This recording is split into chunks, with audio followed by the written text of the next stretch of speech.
commodities has been 50% to 100% higher in Bengal than in West Pakistan. The average price of coarse rice in Bengal is rupees 40 to 50 per month as against 20 to 25 per month in West Pakistan. And of wheat is rupees 30 to 35 per month in Bengal as against rupees 15 to 20 per month in West Pakistan. Mustard oil sells in Bengal at rupees 5 per share as against rupees 2 rupees 50 paisa per share in West Pakistan. The gold price is rupees 135 to 140 per tola in Karachi as against rupees 160 to 165 per tola at Dhaka. Even a customs barrier has been imposed against carrying gold from West Pakistan to Bengal. This injustice is the product of management, the economy for 22 years by the central government. The central government is incapable of addressing such injustices. This is born out of the fourth five-year plan. The fourth plan allegation are a confession of the failure of the central government, however powerful it might be to redress past injustices. Awami League 6-point program, which is embodied in the 11-point program, presented a rational solution to this problem of the regional injustice.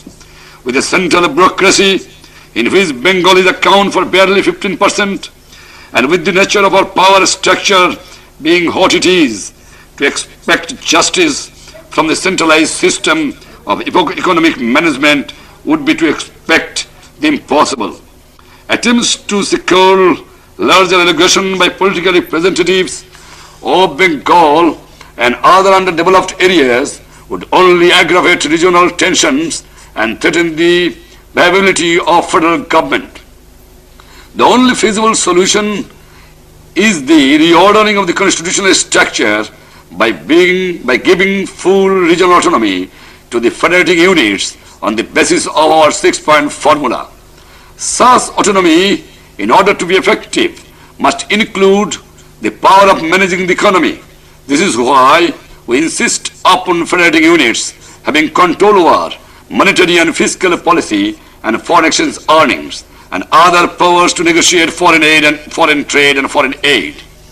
By giving to the federating units full control over its economic destiny, while entrusting the federal government responsibility over foreign affairs and defense, and subject to certain safeguards, currency, we believe a just federal balance will be attained.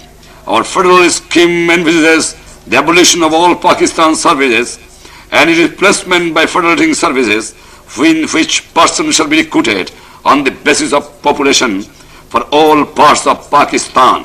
We also believe that maintenance of militia or paramilitary forces by federating units will effectively contribute towards national security.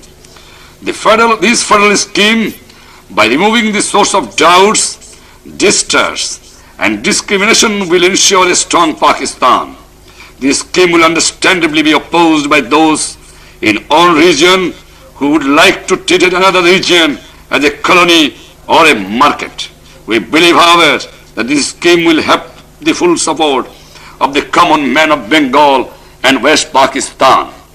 Within this constitutional framework, we believe it will be possible to bring about a social revolution through the democratic process and to create a socialistic economic order free from exploitation. Rapid economic growth is an imperative necessity in order to meet the needs of our growing population. To achieve it, enormous effort and sacrifices are required to our people. Our people can be expected to respond to our call for making a brave collective effort only if we can assure them that the burden of sacrifices as well as the fruits of economic prosperity shall be equitably shared among all sections of the people and all regions of the country. To ensure these certain radical changes must be made in the structure of our economy.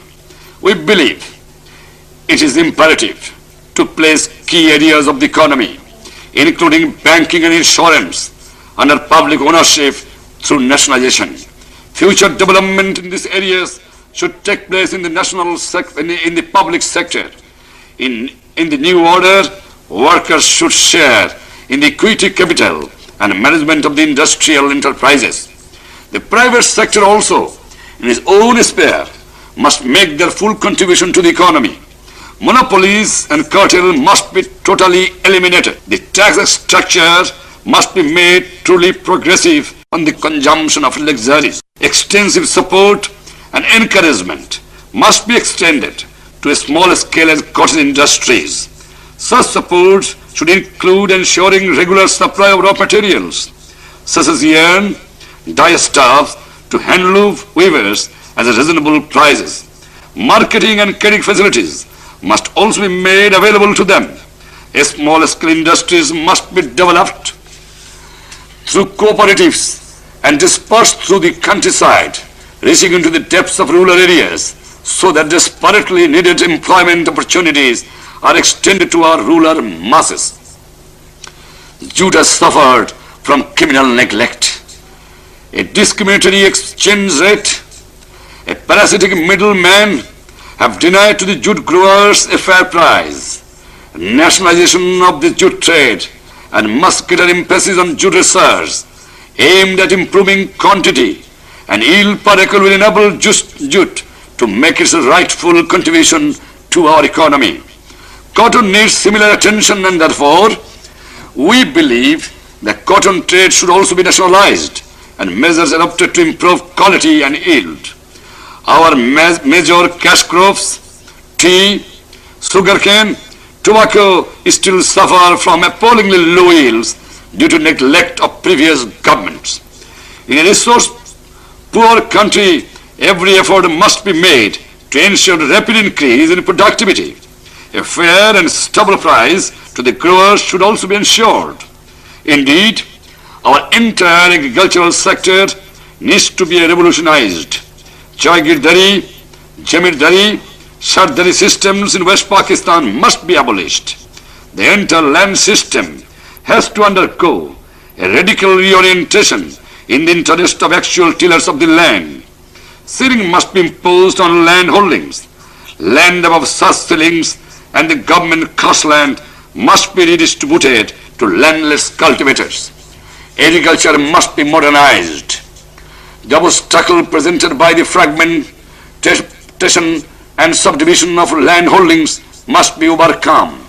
And immediate steps in the right direction would be to induce the tillers to group their holdings under multi-purpose cooperatives.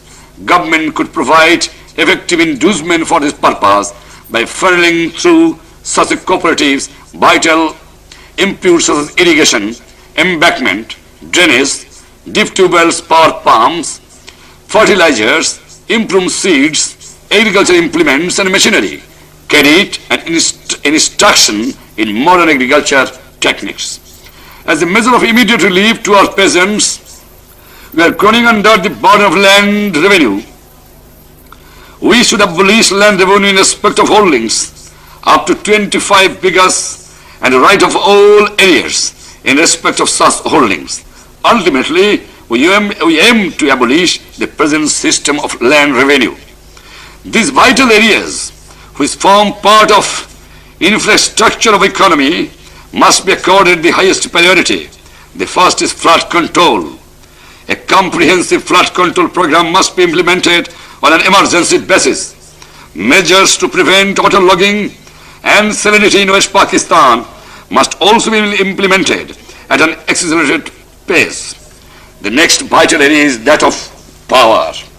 There must be massive expansion in power generation and distribution. An extensive rural electrification must be launched to take electricity to the villages so as to make it possible for a small-scale industry to be established. We aim to attain our power generation capacity of 2,500 megawatts in Bengal within 5 years. Every source of power must be harnessed to maximize power generation capacity. The Nupur nuclear power project and Jamal coal project must be immediately implemented. Natural gas must also be fully utilized.